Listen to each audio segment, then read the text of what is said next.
sommaire de cette édition, religion, la mission internationale pour la restauration humaine et l'évangélisation, en abrégé MIR du Bénin, a vécu un moment particulier le dernier dimanche de l'année 2014.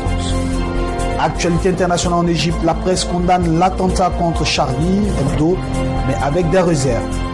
En Libye, une télévision privée touchée par des tirs de roquettes à Tripoli. Présidentielle au Sri Lanka, nette victoire de l'opposition. Sport, basket, quand les basketteurs se transforment en boxeurs. Madame et monsieur, bienvenue à cette édition d'information. Merci de rester encore fidèle à The Blessing Channel pour ce début de semaine.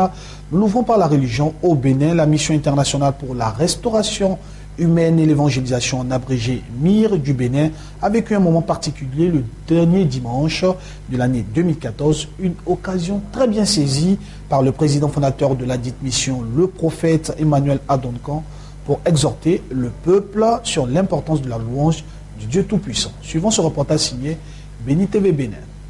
Le dernier dimanche de l'année 2014 n'est pas passé sous silence à la mission internationale pour la restauration humaine et l'évangélisation MIR. Pour les fidèles de cette mission, il est de bon ton de rendre grâce à Dieu pour sa protection durant toute l'année 2014 et lui dédier la nouvelle année 2015. À cette occasion, le père fondateur de la MIR a exhorté les fidèles sur l'importance de la danse en présence de Dieu.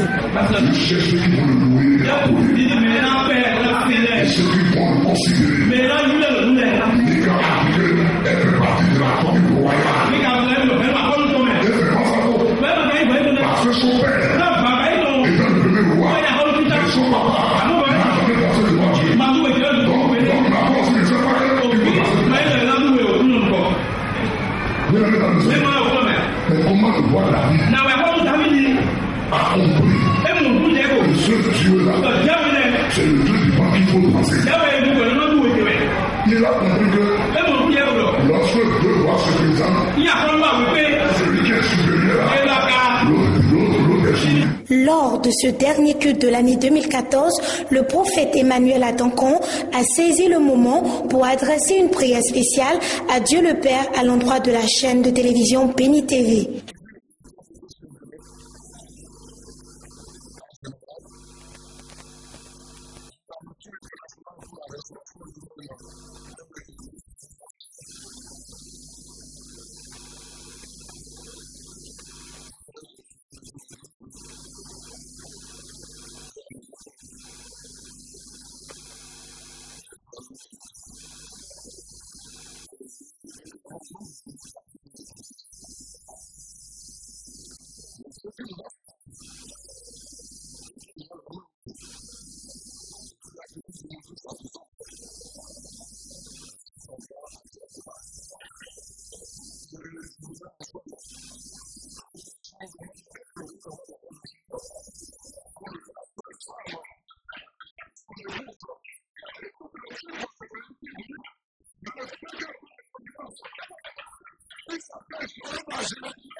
Ce culte a été marqué par la présentation au Seigneur d'un nouveau-né.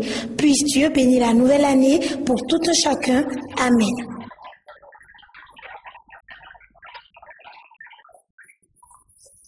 Toujours au Bénin en religion, les membres de l'église biblique du Saint-Esprit, en abrégé EBS du Bénin, ont célébré le Seigneur à l'occasion du tout premier culte de l'année 2015, un culte spécial qui a rassemblé plusieurs fidèles qui ont été instruits sur un thème particulier, les mystères révélés, manifestés. Ils sont reconnaissants à Dieu pour cette nouvelle année qui commence. Les membres de l'église biblique du Saint-Esprit EBSE Temple Mes Yeux sont sur toi, en ce premier dimanche de l'année, ont rendu un culte mérité à Dieu.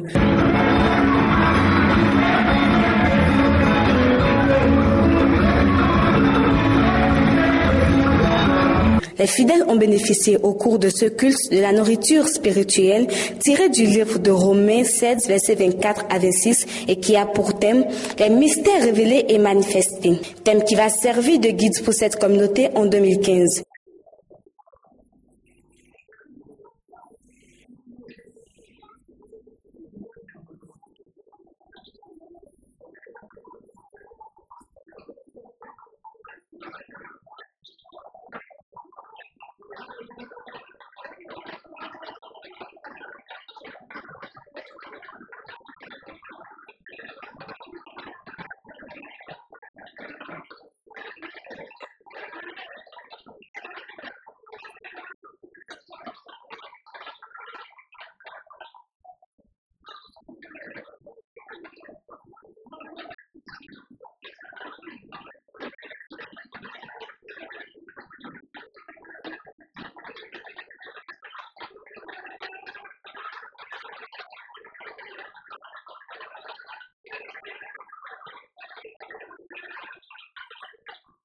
Heureux d'avoir pris part à cette première célébration de l'année nouvelle, les fidèles le manifestent.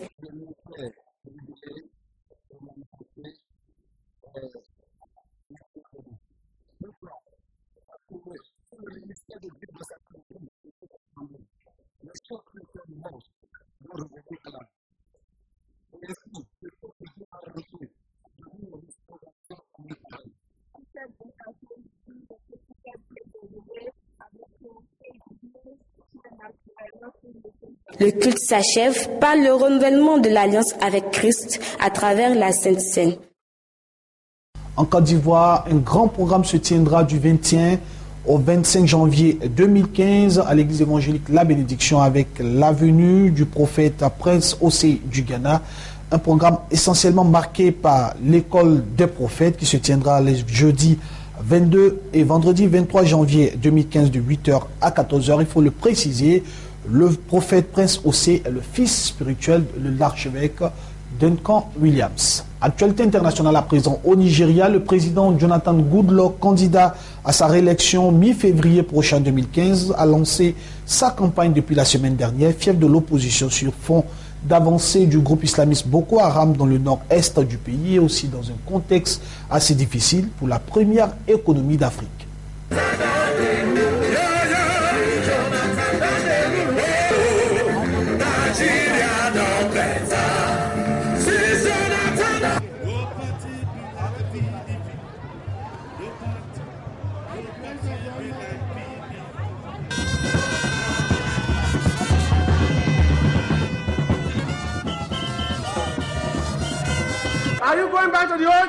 Allez-vous revenir à l'ancien temps? Voulez-vous aller de l'avant? Le Nigeria va de l'avant. Le Nigeria est pour les jeunes. Le Nigeria n'est pas pour les vieux. Les jeunes doivent redéfinir ce pays. La jeune génération doit redéfinir ce pays. Nous devons emmener ce pays où nous voulons aller. Personne ne peut nous ramener en arrière. Le passé, c'est le passé. Vous devez voter pour votre libération. Vous devez voter pour votre développement. Vous devez voter pour porter le Nigeria à la lune. Vous ne pouvez pas voter pour ramener le Nigeria en arrière. Laissez-nous, nous qui sommes à moitié morts, enterrer les morts.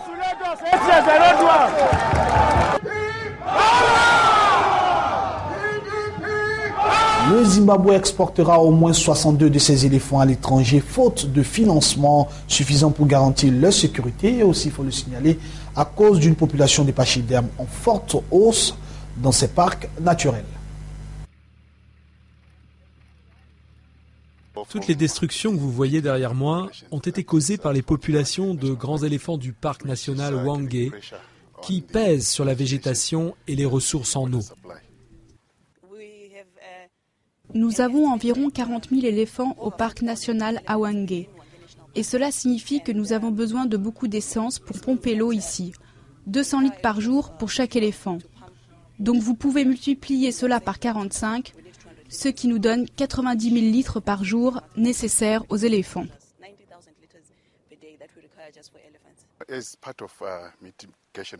En plus des mesures de réduction pour essayer de contrôler les populations d'éléphants, les parcs réfléchissent à de nouvelles méthodes de réduction comme la vente d'animaux vivants. Nous réfléchissons également à la délocalisation d'éléphants dans d'autres zones. Parlons à présent du groupe islamiste Boko Haram. Ils ont mené de nouveaux raids meurtriers dans le nord-est du pays, sur les rives du lac Tchad. Plusieurs villages ont été aussi détruits la semaine dernière autour de Baga dans l'est de Borno. Le bilan reste encore très difficile à établir, mais des milliers d'habitants ont dû fuir. Des milliers de personnes continuent de fuir la violence au nord-est du Nigeria. La violence perpétrée par Boko Haram qui a mis à feu et à sang cette semaine plus d'une quinzaine de villages près du lac Tchad. La localité de Baga notamment aurait ainsi été entièrement brûlée et rasée selon des témoins arrivés de la région. Le groupe islamiste armé contrôle désormais cette région stratégique située au carrefour du Tchad, du Nigeria, du Niger et du Cameroun. C'est là que se trouve aussi une base militaire nigériane qui n'a pas résisté longtemps face à l'attaque de centaines d'hommes armés. À plus de 1500 km à l'ouest, à Lagos, se déroulait ce jeudi le premier grand meeting de campagne de Goodluck Jonathan, le président nigérian, qui brigue un second mandat le mois prochain. Le chef d'État est vivement critiqué pour son incapacité à mettre fin à l'insurrection meurtrière de Boko Haram. Comme annoncé dans les titres en Égypte, la presse condamne l'attentat contre Charlie Hebdo, mais aussi avec des réserves. La presse en Égypte a été choquée, elle aussi, par l'attaque contre Charlie Hebdo, mais à une nuance près, la liberté d'expression ne doit pas tout autoriser, selon certains journalistes. Reportage de notre correspondant au Caire, Mohamed Cheikh Ibrahim. Nous condamnons cette attaque, déclare ce journaliste, et nous sommes contre, mais en même temps nous rejetons les insultes faites au prophète Mahomet et à la religion musulmane, de même que contre les autres religions qui sont fières de leur prophète, comme Moïse pour les juifs ou Jésus pour les chrétiens.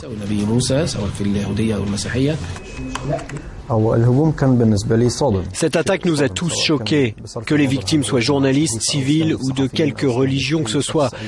Et cet attentat est plus nuisible à l'islam que ne l'ont été les caricatures du prophète Mahomet publiées par le journal. Certains journaux égyptiens, comme celui-ci, n'ont pas hésité à avancer le fait que le groupe État islamique était impliqué dans l'attentat. En Libye, les locaux de la chaîne de télévision privée libyenne Al-Naba ont été frappés le vendredi 9 janvier 2015 à l'aube de Tripoli par des tirs de lance-roquettes sans faire de victimes.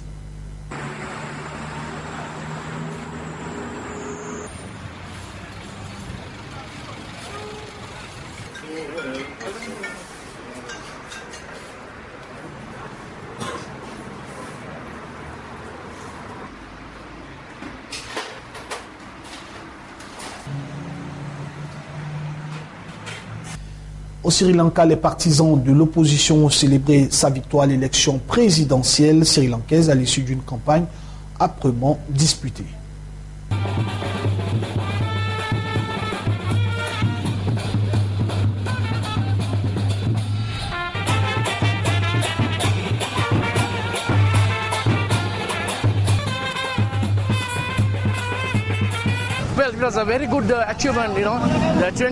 C'était une belle victoire. En 20 ans de souffrance, sous le dernier régime, il y a eu beaucoup de corruption. La situation était très mauvaise. Maintenant, nous aurons un nouveau gouvernement, de nouvelles avancées. Le Sri Lanka va prospérer. Je n'ai rien de mauvais à dire sur le président. Ce sont les personnes autour de lui qui ne l'ont pas laissé bien gouverner. Je suis triste pour lui.